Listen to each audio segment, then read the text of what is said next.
ফ্রেন্ডের বিয়েতে পরার জন্য একটা খুব সুন্দর ড্রেস নিতে চাচ্ছিলাম, তো কোনটা নিয়েছি, কেমন প্রাইস পড়েছে, সবকিছু নিয়ে থাকছে আজকের ভিডিও। তো চলো ভিডিওটা শুরু করা যাক। ফার্স্টে গেলাম আমার হাজবেন্ডের জন্য জামা কিনতে, আর এটা খুবই পছন্দ হয়েছে, বাট এর কোনো সাইজ অ্যাভেলেবেল ছিল না। দেন আমি গেলাম আমার জন্য ব্লাউজ কেনার জন্য, তবে এখান থেকে আমি ক্রপ টপ কিনে বাসে এসেছি, যেহেতু ঠান্ডা বাইরে এটা পরলে একটু আরাম। ইদানিং মার্কেটে হাঁটার একদমই জায়গা থাকে না, এত ভিড়, তুমি 10-15 মিনিট থাকলেই টায়ার্ড হয়ে যাবে। তো আমরা ভাবলাম একটা জায়গায় একটু বসে কিছু খাওয়া দাওয়া করি, তারপর এখান থেকে আবার বের হই। খাওয়া দাওয়া শেষে আবার উঠে গেলাম। এরপর আমি একটা লেন্স কিনলাম, যেটা আমি অফার প্রাইসে পেয়েছি। কালারটা খুবই সুন্দর আর খুবই লাইট ওয়েটেড। এখান থেকে বেশিরভাগ জিনিস আমার বোন কিনেছে, কালার, তারপর কনসিলার, সবকিছু ওই কিনেছে। এরপর আমি একটা নোজ পিন নিলাম, আর আমার বোন একটা সুন্দর রিং কিনেছে। আর এখানে এত সুন্দর একটা হ্যান্ড পিস পেয়েছি, তোমাদেরকে দেখাচ্ছি। রিং এর কালেকশন খুবই সুন্দর। এই জিনিসটা জাস্ট দেখো, এটা এত সুন্দর ছিল, 2 পিস থাকলে ভালো হতো। এটা আমার বোন নিয়েছে, তবে এটা আমার নেওয়ার খুবই ইচ্ছা ছিল। হাতে পরার পর এত সুন্দর লাগছিল। মাঝে মাঝে খুবই সুন্দর সুন্দর কিছু হ্যান্ড পিসের কালেকশন দেখা যায় নিউ মার্কেটে। এই ঝুলিয়ে রাখা শলটা আমার খুবই পছন্দ হয়েছে, বাট এটা নেইনি শল, আমি পরি না। এরপর কিছু ড্রেস দেখতে গেলাম। এই ড্রেসটার প্রাইস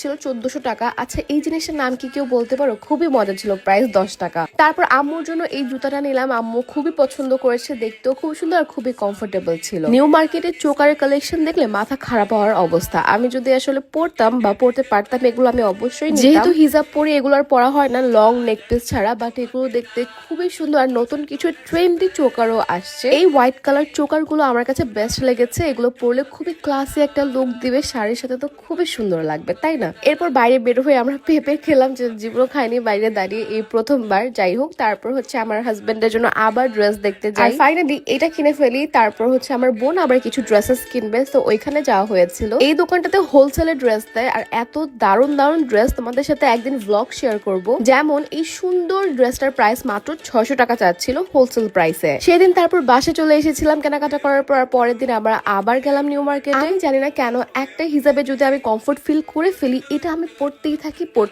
যাই হোক, নিউ মার্কেটে গাউসিয়াতে এত সুন্দর সুন্দর ড্রেসেস তোমরা পাবা, পার্টি কালেকশন। এখানে অনেকক্ষণ ঘোরাঘুরির পরে ফাইনালি আমি একটা ড্রেস পেয়েছি। তার আগে খুবই সুন্দর সুন্দর কিছু ড্রেসেস তোমরা দেখে নাও। এই পিঙ্ক কালার ড্রেসটা না ভালো লেগেছে, বলেছিলাম যে আরো কোনো কালার আছে কিনা। উনি ব্ল্যাক কালার একটা সুন্দর ড্রেস বের করে দিল, বাট এটা আমার অত বেশি ভালো লাগেনি। এরপর এই সারারা নাকি গারারা কি যেন বলে, আমি আসলে এক্স্যাক্টলি জানি না। এই ড্রেসটা দেখলাম, এটার প্যান্টের কাপড়টা খুবই পছন্দ হয়েছে, তবে আসলে ড্রেসটা খুবই ভারী। এত ভারী ড্রেসেস আমি পরতে পছন্দ করি না বা কমফোর্ট ফিল করি না। এই ড্রেসের প্রাইস মনে হয় 8000 টাকা চেয়েছিল, বাট 5000 টাকাতে দিবে বলেছে। অফ হোয়াইট কালার থেকে আমার এই মেহেদি কালারটা বেশি পছন্দ হয়েছে। কালারটা কিন্তু বেশ সুন্দর, তাই না? দেন আমরা আরেকটা শপে গেলাম, আর এই ড্রেসটা আমার না অনেক ভালো লেগেছে। পুতুলের গায়ে এত সুন্দর লাগছিল, অনেক বেশি লাইট ওয়েটেড থাকায় আমি এই সুন্দর কালারটা নিয়েছি, এই যে এটা। তারপর একটা হিজাব কিনে বাসে চলে আসলাম। That is it for this video guys.